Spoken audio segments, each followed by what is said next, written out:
ನಮಸ್ಕಾರ. ಇಂದಿನ ನಮ್ಮ ಈ ವಿಶೇಷ ವಿಶ್ಲೇಷಣೆಗೆ ಆತ್ಮೀಯ ಸ್ವಾಗತ. ವೃಶ್ಚಿಕ ರಾಶಿಯವರ ಬಗ್ಗೆ ನಮಗೆಲ್ಲ ಒಂದಲ್ಲ ಒಂದು ಕಲ್ಪನೆ ಇದ್ದೇ ಇರುತ್ತೆ, ಹೌದಲ್ವಾ? ಇಂದು ನಾವು ಮೂಲ ಮಾಹಿತಿಯ ಆಳಕ್ಕೆ ಇಳಿದು ಅವರ ಸಂಕೀರ್ಣವಾದ ವ್ಯಕ್ತಿತ್ವದ ನಿಜವಾದ ಗುಟ್ಟನ್ನು ರಟ್ಟು ಮಾಡಲಿದ್ದೇವೆ. ಅವರ ಮೇಲಿರುವ ಸಾಮಾನ್ಯ ತಪ್ಪು ಕಲ್ಪನೆಗಳನ್ನು ಬದಿಗಿಟ್ಟು ಅವರ ನಿಗೂಢ ಸ್ವಭಾವದ ಅಸಲಿ ಸತ್ಯವನ್ನು ಅರ್ಥಮಾಡಿಕೊಳ್ಳೋಣ ಬನ್ನಿ. ಸಮಾಜದಲ್ಲಿರುವ ಅತಿದೊಡ್ಡ ತಪ್ಪು ಕಲ್ಪನೆಯ ಬಗ್ಗೆ ಮೊದಲು ಮಾತಾಡೋಣ. ವೃಶ್ಚಿಕ ರಾಶಿಯವರನ್ನ ನೋಡಿದ ತಕ್ಷಣ ಇವರು ಬರೀ ರಹಸ್ಯ ಮುಚ್ಚಿಡೋರು, ಇಲ್ಲಾಂದ್ರೆ ಸಿಕ್ಕಾಪಟ್ಟೆ ಅಸೂಯೆ ಪಡೋರು ಅಂತ ಬಹಳಷ್ಟು ಜನ ಅಂದುಕೊಳ್ತಾರೆ. ಆದರೆ ವಾಸ್ತವನೇ ಬೇರೆ. ಮೂಲಗಳ ಪ್ರಕಾರ ಇವರು ಅಸಾಧಾರಣವಾದ ನಿಷ್ಠೆ ಹೊಂದಿರುವ ಹಾಗೂ ಎಂಥದ್ದೇ ಪರಿಸ್ಥಿತಿಯನ್ನಾದರೂ ಎದುರಿಸಿ ರೂಪಾಂತರಗೊಳ್ಳುವ ಅದ್ಭುತ ಶಕ್ತಿ ಇರುವ ವ್ಯಕ್ತಿಗಳಾಗಿರ್ತಾರೆ. ಇಂದಿನ ನಮ್ಮ ಈ ವಿಶ್ಲೇಷಣೆಯಲ್ಲಿ ಮುಖ್ಯವಾಗಿ 4 ಹಂತಗಳಿರುತ್ತವೆ. 1. ವೃಶ್ಚಿಕ ರಾಶಿಯ ನಿಗೂಢತೆಯ ಅನಾವರಣ. 2. ಅವರ ಕಾಸ್ಮಿಕ್ ಬೇರುಗಳು. 3. ಅವರ ಗುಪ್ತ ಶಕ್ತಿಗಳು.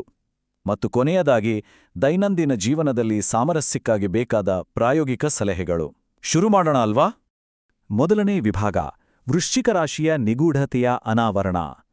ಈ ವ್ಯಕ್ತಿಗಳ ಮಾನಸಿಕ ಅಡಿಪಾಯ ಅಸಲಿಗೆ ಹೇಗೆ ನಿರ್ಮಾಣವಾಗುತ್ತೆ ಅನ್ನೋದನ್ನ ಈಗ ಅರ್ಥ ಮಾಡ್ಕೊಳ್ಳೋಣ. ಇಲ್ಲೊಂದು ಇಂಟ್ರೆಸ್ಟಿಂಗ್ ವಿಷಯ ಗಮನಿಸಬೇಕು. ವೃಶ್ಚಿಕ ರಾಶಿಯವರ ಅತಿದೊಡ್ಡ ವಿರೋಧಾಭಾಸವೇ ಇದು. ಅವರು ಹೊರಗಡೆ ನೋಡಲು ಎಷ್ಟೇ ಪ್ರಶಾಂತವಾಗಿ ಕಂಡ್ರೂ ಅವರ ಒಳಗೆ ಯಾರಿಗೂ ಬಿಟ್ಟುಕೊಡದಂತಹ ಅತ್ಯಂತ ತೀವ್ರವಾದ ಭಾವನೆಗಳ ಒಂದು ದೊಡ್ಡ ಸಾಗರವೇ ಅಬ್ಬರಿಸುತ್ತಿರುತ್ತದೆ. ಮುಂದಿನ ವಿಭಾಗ, ಕಾಸ್ಮಿಕ್ ಬೇರುಗಳು ಮತ್ತು ಪ್ರಭಾವಗಳು.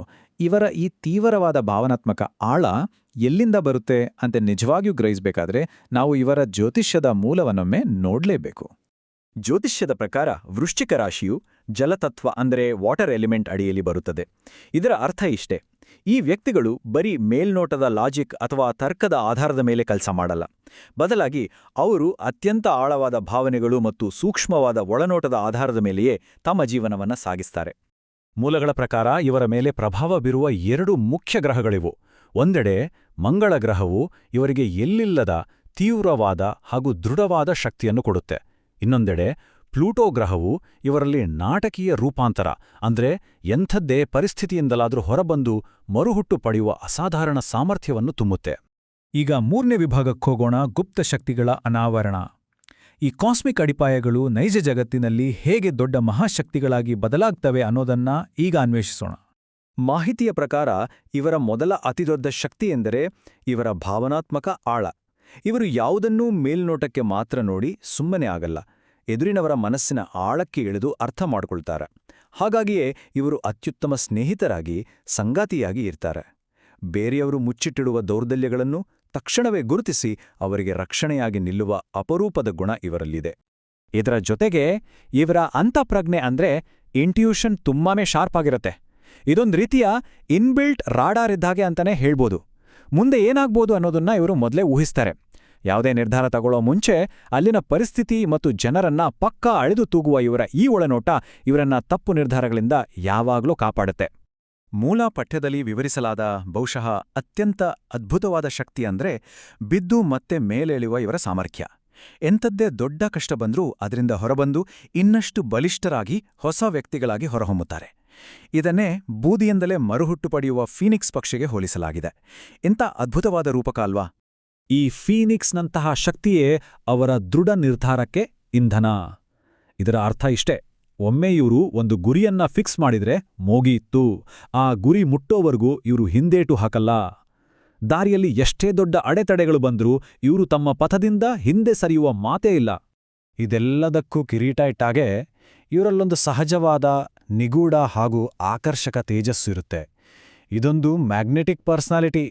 ಹಾಗಾಗಿಯೇ ಸಾಮಾಜಿಕವಾಗಿರಲಿ ಅಥವಾ ವೃತ್ತಿಪರ ಕ್ಷೇತ್ರದಲ್ಲೇ ಆಗಿರಲಿ ಜನ ಇವರತ್ತ ಸಲೀಸಾಗಿ ಆಕರ್ಷಿತರಾಗ್ತಾರೆ. ಯಾವುದೇ ಗುಂಪಿನಲ್ಲಿದ್ರೂ ಎಲ್ಲರ ಗಮನ ಸೆಳೆಯುವ ಆಕರ್ಷಣೆ ಇವರಲ್ಲಿದೆ. ಕೊನೆಯ ವಿಭಾಗ, ಸಾಮರಸ್ಯಕ್ಕಾಗಿ ಪ್ರಾಯೋಗಿಕ ಸಲಹೆಗಳು. ಇವರ ಈ ತೀವ್ರವಾದ ಗುಣಲಕ್ಷಣಗಳನ್ನ ಬ್ಯಾಲೆನ್ಸ್ ಮಾಡಲು ಮೂಲ ವಸ್ತು ಒದಗಿಸುವ ಕೆಲವು ಅತ್ಯುತ್ತಮ ಸಲಹೆಗಳನ್ನ ನಾವೀಗ ನೋಡೋಣ. ಈ ವಿಶ್ಲೇಷಣೆಯು ಸಾಮರಸ್ಯಕ್ಕಾಗಿ 5 ಸ್ಪಷ್ಟವಾದ ಹಂತಗಳನ್ನು ನೀಡುತ್ತದೆ. ಮೊದಲನೆಯದು, ಯೋಗ ಮತ್ತು ಧ್ಯಾನದಂತಹ ಅಭ್ಯಾಸಗಳ ಮೂಲಕ ತಮ್ಮ ಭಾವನಾತ್ಮಕ ತೀವ್ರತೆಯನ್ನು ಬ್ಯಾಲೆನ್ಸ್ ಮಾಡಿಕೊಳ್ಳುವುದು. ಎರಡನೆಯದು, ಅನಗತ್ಯ ಅನುಮಾನಗಳನ್ನು ಬಿಟ್ಟು ನಂಬಿಕೆಯನ್ನು ಬೆಳೆಸುವುದು. 3. ಹಳೆಯ ನೋವುಗಳನ್ನು ಮನಸ್ಸಿನಲ್ಲೇ ಇಟ್ಟುಕೊಳ್ಳದೆ ಕ್ಷಮಿಸಿ ಮುಂದೆ ಸಾಗುವುದು. 4ನೇದಾಗಿ ತಮ್ಮ ಮನಸ್ಸಿನ ಭಾವನೆಗಳನ್ನು ಪ್ರೀತಿಪಾತ್ರರೊಂದಿಗೆ ಮುಕ್ತವಾಗಿ ಹಂಚಿಕೊಳ್ಳುವುದು.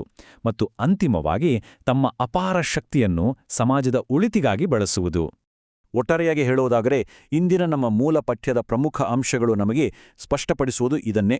ವೃಶ್ಚಿಕ ರಾಶಿಯವರು ಕೇವಲ ರಹಸ್ಯಮಯ ವ್ಯಕ್ತಿಗಳಲ್ಲ, ಬದಲಾಗಿ ಅವರು ತೀವ್ರವಾದ ನಿಷ್ಠೆ, ಚೂಪಾದ ಅಂತಃಪ್ರಜ್ಞೆ ಮತ್ತು ಎಂತಹ ಕಷ್ಟವನ್ನಾದರೂ ಎದುರಿಸಿ ನಿಲ್ಲುವ ಫೀನಿಕ್ಸ್ನಂತಹ ಸ್ಥಿರತೆಯ ಆಧಾರಸ್ತಂಭಗಳ ಮೇಲೆ ನಿಂತಿರುವ ಅದ್ಭುತ ವ್ಯಕ್ತಿಗರು. ಕೊನೆಯದಾಗಿ ನಾವೆಲ್ಲರೂ ಆಲೋಚಿಸಬೇಕಾದ ಒಂದು ಪ್ರಮುಖ ಪ್ರಶ್ನೆಯೊಂದಿಗೆ ಇಂದಿನ ವಿಶ್ಲೇಷಣೆಯನ್ನ ಮುಕ್ತಾಯಗೊಳಿಸೋಣ.